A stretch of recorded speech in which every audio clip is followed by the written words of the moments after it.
Bueno, ya me presentaron, mi nombre es Nelson Adrian, yo soy kinesiólogo y hoy día les voy a hablar un poco sobre la educación en dolor, pero además le sumé también lo que es el ejercicio terapéutico, o sea, cómo el abordaje para el dolor crónico debiese tener estas dos aristas.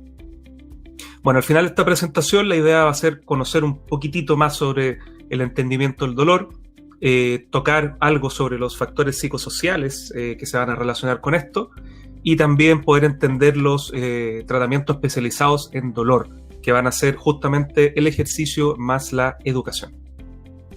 Bueno, si me quieren seguir o quieren aprender un poquito más de este tema, ahí están mis redes sociales, en Instagram, en Facebook. Con un colega, amigo acá en Chile, tenemos un podcast donde hablamos varias cosas de práctica basada en evidencia y de razonamiento clínico, que se llama Kinesiocracia, que está en Spotify, así que ahí nos pueden también escuchar. Y bueno, yo también soy presidente de la Sociedad Chilena de Kinesiología del Dolor, que desde hace poco partimos, ¿verdad?, como una sociedad científica acá en Chile, y la idea es que podamos hacer congresos, seminarios, ¿verdad?, y poder difundir lo que es el tratamiento especializado de kinesiología para el dolor.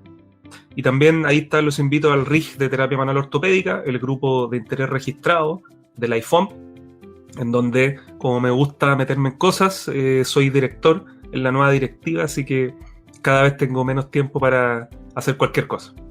Y por último, bueno, lo que voy a hablar hoy día está muy basado en el aprendizaje que tuve desde el año 2014, cuando conocí al doctor Adrian Lowe. Tuve la fortuna de poder formarme con él y con el doctor Emilio Montedura, ambos autores del libro de educación en neurociencia, así que le agradezco a ellos el haberme mostrado este camino, que me cambió muchísimo la visión sobre la kinesiología en general y por sobre todas las cosas también el abordaje del dolor, ¿verdad?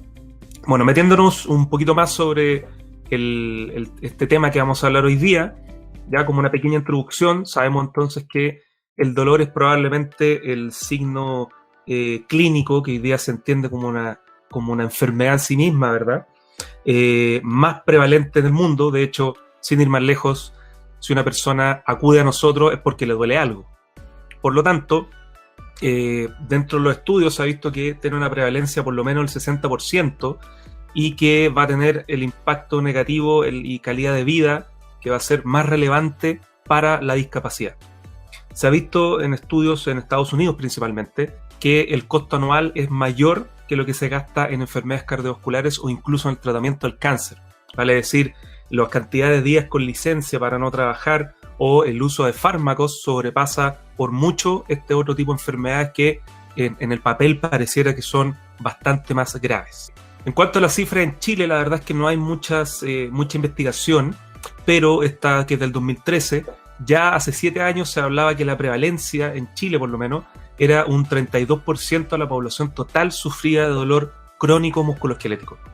Eso en la población chilena equivale en esos tiempos como a 5 millones de personas, o visto de otro punto de vista, 3 de cada 10 chilenos sufren de dolor crónico musculoesquelético.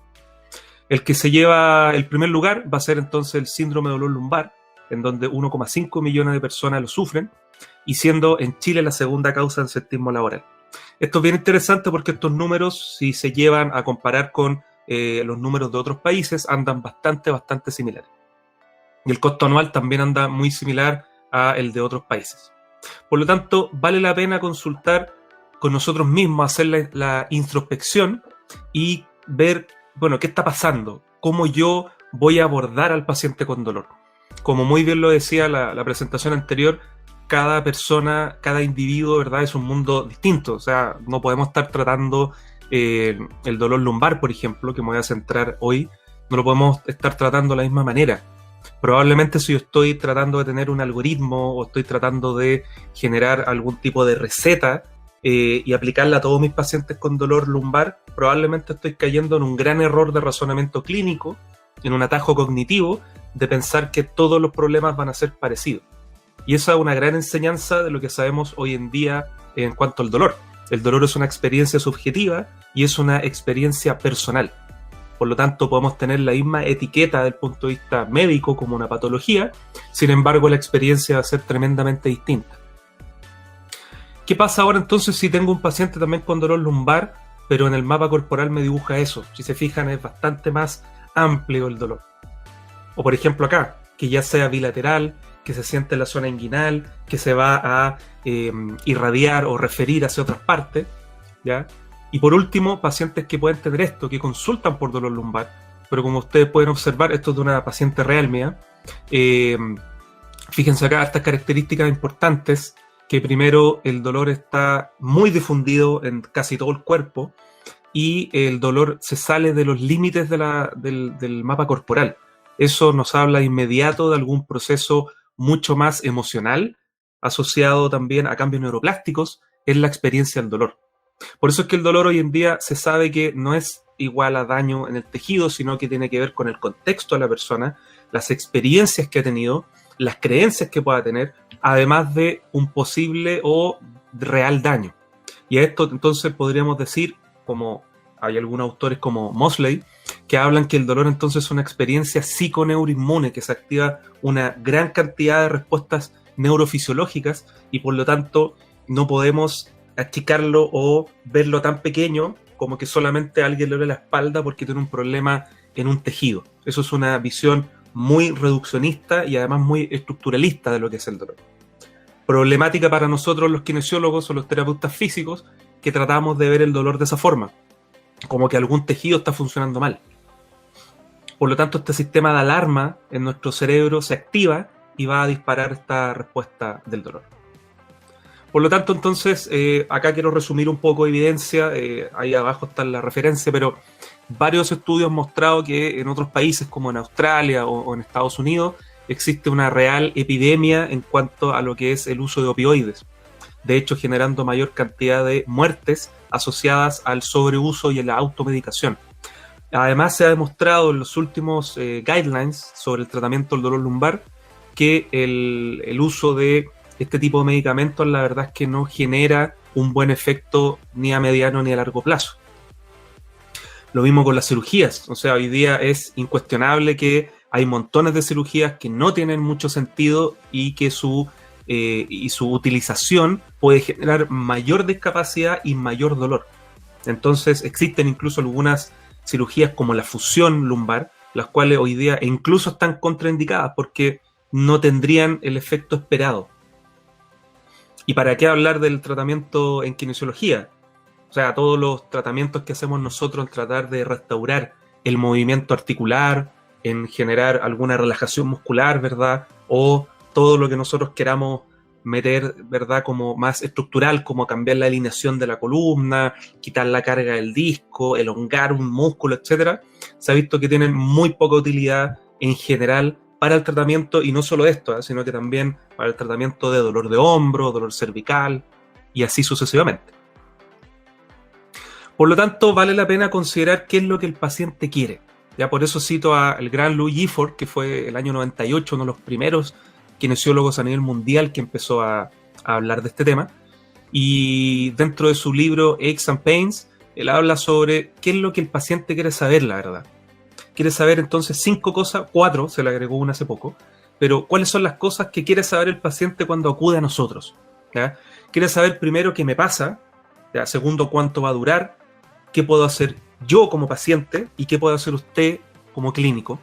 Y también le podemos sumar, bueno, cuánto me va a costar todo esto, ¿verdad? Esto es muy interesante porque el paciente tiene esto en mente cuando acude a nosotros y no tiene en mente lo que nosotros pensamos desde el punto de vista profesional, ¿verdad? Que nosotros pensamos en anatomía, en biomecánica, pensamos en patología, entre otros. Y de hecho esta imagen lo va a mostrar bastante claro. O sea, tenemos un paciente que ingresa a nuestra consulta con un dolor de hombro, ¿verdad? Le duele el hombro y dice, bueno, voy a ver qué me pasa. Y el paciente, fíjense que sale cabizbajo, sale bastante más preocupado, ¿verdad? Abrumado, porque nosotros le dijimos que tiene una rotura al manguito rotador, que tiene una postura mala, una inestabilidad de hombro, un desbalance muscular. Y esto, en palabras del paciente, él no tiene por qué saber sobre qué significa esto, y por lo tanto se genera toda una respuesta emocional y cognitiva negativa que puede ser un factor pronóstico relevante para lo que viene después. O, dicho de otra forma, esto va a ser entonces un nocebo que va a generar que mi tratamiento quizás no sea el óptimo o que no se mejore en el plazo que sería esperable, ¿ya? Dentro de lo que siempre habla el doctor Lowe, por ejemplo, es que este tipo de modelos anatómicos que tenemos nosotros habría que botarlos a la basura, porque si ustedes observan esto, es terrible para un paciente que dice que le duele la columna. Y si yo le muestro este video en donde estamos viendo que si sobrecargamos un poco la columna, aparece cierto este disco intervertebral que pareciera que es un globo que va a explotar y se pone rojo, claramente esto va a generar y va a gatillar esta sensación de alarma en la persona. Por eso es que tocarlo esto muy por encima, ¿ya? Los factores contextuales, ¿cierto?, van a ser sumamente relevantes para el resultado del tratamiento, ¿ya? No solamente va a importar el currículum del tratante o va a importar cuántas técnicas sepa utilizar, sino que obviamente esto va a estar gatillado, influenciado el resultado terapéutico por el paciente, la relación que existe, ¿verdad?, el tratamiento y además dónde yo estoy ubicado, ¿verdad? O sea, que el consultorio, el entorno, la clínica donde yo estoy sea adecuada para lo que el paciente quiera, ¿verdad? Entonces tenemos que son muchos factores, sumados a los factores contextuales, que van a sumarse para dar como resultado el outcome o el resultado terapéutico. Por lo tanto, de nuevo, no podemos ser reduccionistas que solamente mi tratamiento va a ser lo necesario para que el paciente se mejore. Hay montones de otras cosas que van a ser relevantes. Una de ellas, muy importante, la alianza terapéutica, que va a ser cómo yo me pongo de acuerdo con el paciente y trabajamos en conjunto para poder ir a buscar cuál es el mejor objetivo que yo quiero tratar. La literatura ha mostrado en los últimos años que la alianza terapéutica va a ser relevante y va a ser esencial para predecir cambios terapéuticos, para entregar y educar al paciente, y además también va a estar muy correlacionado con el resultado positivo. Eso quiere decir, en otras palabras, que sin la alianza terapéutica puede que mi tratamiento sea inefectivo y por lo tanto va a ser más importante la relación y comunicación que tengo yo con el paciente, la llegada que tengo con la persona va a ser más relevante incluso que el tratamiento que yo le estoy aplicando. Por eso es que entonces el dolor, en este caso el dolor lumbar, ¿verdad?, se torna realmente en un enigma y en un puzzle que nosotros tenemos que ver cómo lo vamos a encajar y cómo las expectativas del paciente y lo que yo le puedo ofrecer se van a conjugar entonces.